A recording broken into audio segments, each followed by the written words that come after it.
1880 में अमेरिका ने मशीन बनाया, जेम्स बोनेसैक, जो कि 200 सिगरेट निकलने लगे और सिगरेट स्मोकिंग काफ़ी प्रचलित हो गया पूरे मॉडर्न वर्ल्ड में। स्मोकिंग सडनली बहुत हाई हो गया कई चीज़ों में। अभी भी हमको देखने में आता है जहाँ इंडस्ट्री का जहाँ वेट ज़्यादा रहता, वजन ज़्यादा रहता, क्योंकि ये भी ड्रग है और इसका जो एडिक्शन है कोई भी हार्ड ड्रग जैसे ही होता है। निकोटिन एडिक्शन सबसे स्ट्रांग होता है, सबसे मजबूत है, इसका नशा होता है जिसको छोड़ना बहुत मुश्किल होता है। नमस्कार, मैं डॉक्टर अमिताभ बैनर्जी, यूएचओ का चेयरपर्सन। क्यूबाई हमारे मीडिया पार्टनर है। आज हम बात करेंगे तम्बाकू के बारे में, टोबैको। तम्बाकू के कुछ चीज़ों के जड़ें इतनी गहरी होती है कि जड़ उखाड़ नहीं पाते हम। तो ये टोबैको एक ऐसा एक चीज़ है, तम्बाकू, जिसका कि बहुत पुराना इतिहास है। ये असली में एक हमारे सहयोगी है, डॉक्टर प्रज्ञा रोटीटोर, काफ़ी सीनियर है, काफ़ी हमारे साथ काम किया है।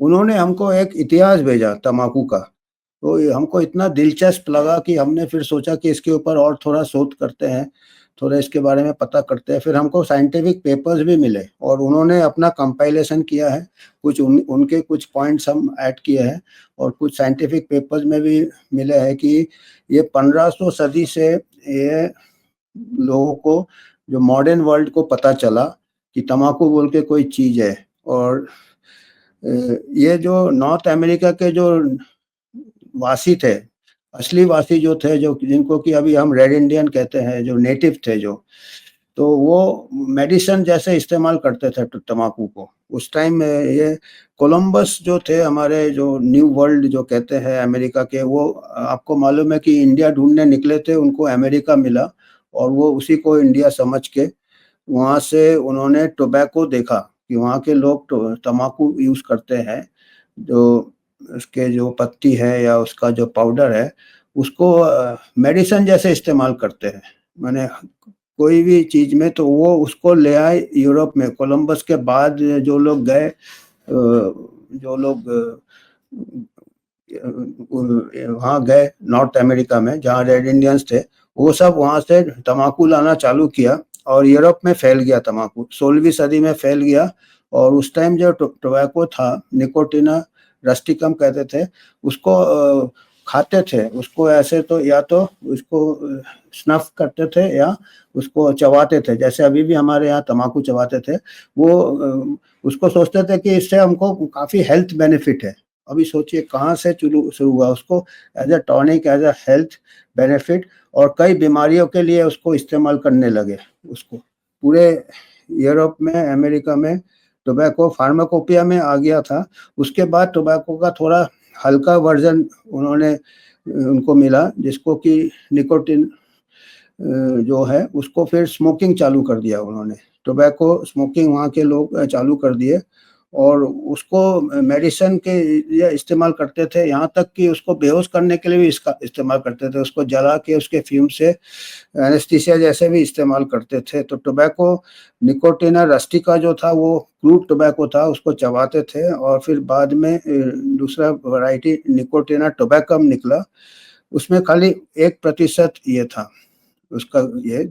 और टोबैको जो रस्टिका था वो थोड़ा स्ट्रॉन्ग था, 9% था उसका एक्टिव इंग्रेडिएंट, और उसको आप स्मोक नहीं कर सकते थे, तो उसको चबा के खाते थे। और इसको फिर रोल करने का फिर चालू कर दिया, रोल करके उसको स्मोक करने लगे, टोबैको निकोटिनम टोबैकम।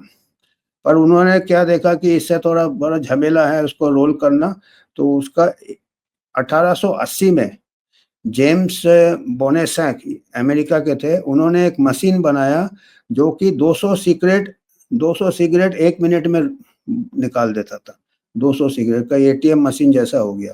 तो वो सोचिए 1880 में अमेरिका ने मशीन बनाया, जेम्स बोनेसैक, जो कि 200 सिगरेट निकलने लगे और सिगरेट स्मोकिंग काफ़ी प्रचलित हो गया पूरे मॉडर्न वर्ल्ड में। स्मोकिंग सडनली बहुत हाई हो गया। पर अभी हमको लगता है कि जैसे जैसे स्मोकिंग हाई हुआ होगा तो लंग कैंसर के रेट भी शायद बढ़ गए होंगे, पर नहीं बढ़ा, क्योंकि अभी हमको पता है कि टाइम लगता है। अभी हम स्मोक 20 साल से करते हैं, 10-20 साल बाद जाके हमको कैंसर होते हैं। तो उस टाइम कैंसर नहीं बढ़ा तो किसी के दिमाग में नहीं आया कि ये हानिकारक है। आप समझ रहे हैं? तो और कुछ लोगों को कैंसर बाद में हुआ, 10-15 साल लोग उसको डायग्नोसिस करने का नहीं था कैंसर, तो वो टीबी बहुत कॉमन था उस टाइम, टीबी भी था तो लोग उसको टीबी समझते थे, तो कई ऐसे हो गए। तो recorded history modern medicine only 150 और वेयरअबाउट्स पेशेंट्स फर्स्ट टाइम 1900 तक, 1900 तक, 1500 1600 से लेके 1900 तक टोबैको फैल गया था, पर लंग कैंसर खाली 150 इस्तेमाल रिपोर्ट किए थे। 150 लंग कैंसर खाली 150 ही डायग्नोस कर पाए थे। उसके बाद और हाई लंग कैंसर मिलने लगा क्योंकि वो टोबैको का यूज़ बढ़ गया, स्मोकिंग का यूज़ बढ़ गया। तो और ये सबसे ये इम्पोर्टेंट चीज़ नोट करना है इसमें कि उस टाइम जो यूरोप था, अमेरिका था, 1500, 1600, 1700 इस सेंचुरी में उनके पास मेडिसिन में कोई दवाई नहीं था उनके पास। अब सोचिए अभी आप, वो टोबैको को हर चीज़ के लिए इस्तेमाल करते थे। कहीं ट्यूमर हो जाए टोबैको पेस्ट बनाते थे, एंटीसेप्टिक यूज़ करते थे और यहाँ तक कि नॉर्थ अमेरिका में तम्बाकू का पेस्ट भी, टूथपेस्ट भी यूज़ करते थे। वो इंडिया में भी आजकल कहीं-कहीं तम्बाकू का पेस्ट यूज़ करते हैं। तो उनके पास कोई हर्ब नहीं था, तो इसको वो सोचते थे कि टोबैको में मेडिसिनल प्रॉपर्टीज़ है। 1500-1600 यूरोप में या अमेरिका में या 1700, 1800, 1900 तक उनके पास कोई दवाई नहीं था और tobacco was a universal medicine. अब देखो हमारा जो चरक और सुश्रुत का जो आयुर्वेदा था वो तो 500 बीसी मतलब 2000 साल पहले यूरोप का जो 1500 में उनके पास कोई दवाई नहीं था, इसको हर्ब समझ के इस्तेमाल करते थे और हमारे चरक ने तो 500 हज़ार हर्ब उन्होंने डिस्क्राइब कर दिया था। तो हमारा जो ट्रेडिशनल मेडिसिन था, इंडियन हो सकता है, चाइनीज़ भी, कितने आगे था, पर अभी बाद में हम बिल्कुल अभी आगे नहीं बढ़ रहे हैं। तो अभी हमको ये सोचना है कि हमको कितना स्ट्रॉन्ग एडवांटेज था और बाद में हमारा ये इसमें अभी शायद बहुत सारे अभी हमको मेडिसिनल प्लांट्स में अगर रिसर्च करें तो शायद बहुत मिल सकता है। वो खाली टोबैको लेके ही वो चल रहे थे और जबकि वो बाद में पता चला कि टोबैको ज़हर है, पॉइज़न है। क्योंकि उसके बाद करीब 19 फिर बीच में क्या हुआ 1880 1900 में जर्म थ्योरी आ गया। लुईस पास्चर और रॉबर्ट कॉक, तो वो फिर अटेंशन चला गया कि कीटाणु से बीमारी होता है, फिर वो टोबैको की तरफ किसी ने ध्यान नहीं दिया। उसके बाद क्या हुआ 1928 में किसी ने नोट किया कि केसेस जो लंग कैंसर के केसेस है और जो कंट्रोल लिया उनमें ये ज़्यादा पाए गए कि जो लोग स्मोक करते हैं उनमें चांसेस ज़्यादा स्मोक लंग कैंसर के। थोड़ा सा झलक मिला था फिर भी किसी ने सीरियसली नहीं लिया। फिर एक अर्जेंटीना में एक पैथोलॉजिस्ट था, उसने कुछ एनिमल एक्सपेरिमेंट किया था रैबिट में टोबैको से और उसको लगा कि कुछ चेंजेस होते हैं, पर उसको भी कोई सीरियसली नहीं लिया। ये 1900 और उसने कार्सिनोजेन आइडेंटिफाई भी किया था 3,4 बेंजपायरिन और अभी पता चले कि अभी 100 से ज़्यादा कार्सिनोजेन्स है टोबैको में जो कि कैंसर कर सकते हैं। कई ऐसे पदार्थ है जो कैंसर कर सकते हैं। सेकेंड वर्ल्ड वॉर के बाद कुछ स्टडीज़ चालू हुए 1950, 1955 में आपको मैंने एक बार पहले बोला था कि डॉक्टर्स में फ़ॉलो अप किया था स्मोकर्स एंड नॉन स्मोकर्स। उनको जाके पता चला कि जो लोग स्मोक करते हैं उनको 8 टू 10 टाइम्स ज़्यादा संभावना है लंग कैंसर होने का। बाद में पता चला कि और भी कैंसर होते हैं स्मोकिंग से और हार्ट डिजीज़ वगैरह भी होते हैं। और उसके बाद एक्स-रे वगैरह आ गए तो कैंसर फिर पकड़ में आने लगा। तो फिर 1964 में जो प्रेसिडेंट ऑफ अमेरिकन सोसाइटी है, उसने डिक्लेयर किया स्मोकिंग कॉजेज़ लंग कैंसर। तो इतने साल से करीब 1500-1600 से इसका इतिहास है और इनको 400-500 साल लग गए इनको समझने में कि इससे कैंसर होता है। इस बीच में 200-300 साल ये समझते थे कि इससे मेडिसिन का काम करता है ये। तो मेडिसिन कितना मतलब चेंज हो जाता है, 360 डिग्रीज़ चेंज होता है। फिर उसके बाद भी क्या है कि अभी हम कहते हैं कि अगर हम एविडेंस दे देंगे, लोगों को हम स्ट्रॉन्ग एविडेंस देंगे कि इससे ये हानि होता है, तो उससे हम बिहेवियर चेंज कर सकते हैं या उससे हम उसको एलिमिनेट कर सकते हैं या जो भी इसका हम हल हो जाएगा, पर ये नहीं है, इतना आसान नहीं है। इतना एक तो इतने साल तो 400 साल तो लग गया समझने में कि इससे कैंसर होता है। अभी करीब 80 साल 100 साल होने जा रहे हैं कि अभी हमको पता चल 80 साल 70-80 साल हो गए कि पता चल गया है, एविडेंस आ गया कि इससे कैंसर होता है।